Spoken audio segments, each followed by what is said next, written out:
የ420 ሺህ ብር ወርቅ ከሴት ይዞ መጥቶ ላንቺ አብርሃም ሊሰጥ አይችልም። አሁን ከሴት ነው ከሄርሜላ ነው ይዘህልኝ የመጣው የምትይው ነገር ደግሞ የበለጠ አብርሃምን የሆነ የበታችነት ነገር እንዲፈጠርበት ወይም ደግሞ በቃ ማለት የሆነ እንዲደብረው ሊያደርግ የሚችል ነገር ነው።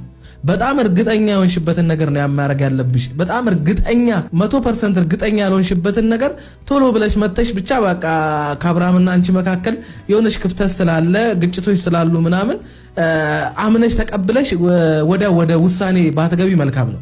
አለበለዚያ አይውልሽ የእናንተ ሁለታችሁ ጉዳይ ችግር የለውም። አሁንም ሰላም አይደላችሁም፣ ሰላም እንዳልሆናችሁ ነው የምንነግሩን። ግን ላንቺ አሁን ላለሽበት ሁኔታ ጥሩ አይደለም ለእንደዚህ አይነት ወሬ ቦታ መስጠት።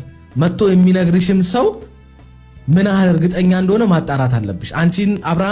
አንቺና ሄርሜላ መካከል ጥሩ ነገር አይደለም ያለው።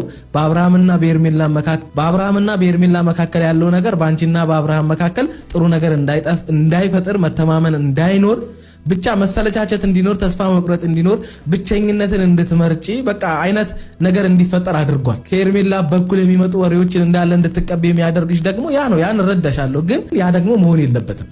አሁን አንቺ ብልጥ መሆን አለብሽ። ምክንያቱም ካንቺ በላይ አንቺን ህይወትኛ አናቆም። ለባልሽ ያለሽን ቦታ፣ ለትዳርሽ ያለሽን ቦታ፣ እንደገና ደግሞ ካንቺ በላይ ባልሽን እኛ አናቆም አይደለ? ስለዚህ ባልሽን ድክመቱን፣ ጥንካሬውን፣ ጉብዝናውን፣ ጥሩነቱን፣ አሪፍነቱን ብዙ ነገሩን የምታውቂው ከኛ የበለጠ አንቺ ነሽ። ስለዚህ ያም ይመስለኛል ተስፋ ሳትቆርጪ ባልሽን ወደ ቤትሽ፣ ወደ ትዳርሽ፣ ወደ ራስሽ የምትመልሽበትን መንገድ ቀን በቀን የምትፈልጊው እንጂ ከማላችሁ ከተፈጠረውና ከሆነው ነገር አንፃር እኮ ሁለታችሁ እንደዚህ እንድትገናኙ አብራችሁ እንድትስቁ የሚያደርግ አልነበረም። እኛም ስጋታችን ያ ነበር። ግን እግዚአብሔር ይመስገን ያሰብነው ሳይሆን ቀርቶ ሰላም ሆናችሁ እንደዚህ እየተሳሳቃችሁ እየተቀላለዳችሁ ምናምን ነገር ቅቤ እየተቀባባችሁ ምናምን ትመጣላችሁ። በማግስቱ ደግሞ የሆነ አይነት ነገር ታሳዩናላችሁ። እዚህ ጋር ደግሞ ደስተኛ ሆናችሁ እንደታረቀ ሰው ሰላም እንደወረደ ካሁን በኋላ ማላችሁ ጥል እንደማይፈጠር ታሳዩንና እንደገና ደግሞ አሁን ደግሞ ወሬ ሰማው ብለሽ ምትመጫለሽ። ያ ነው እኛን አሁን ግራ እያጋባን ያለው። አይ በብልጠት በብልሃት ባልሽን ወደ ቤት እየመለሽው ነው ብለን ነበር ያሰብነው።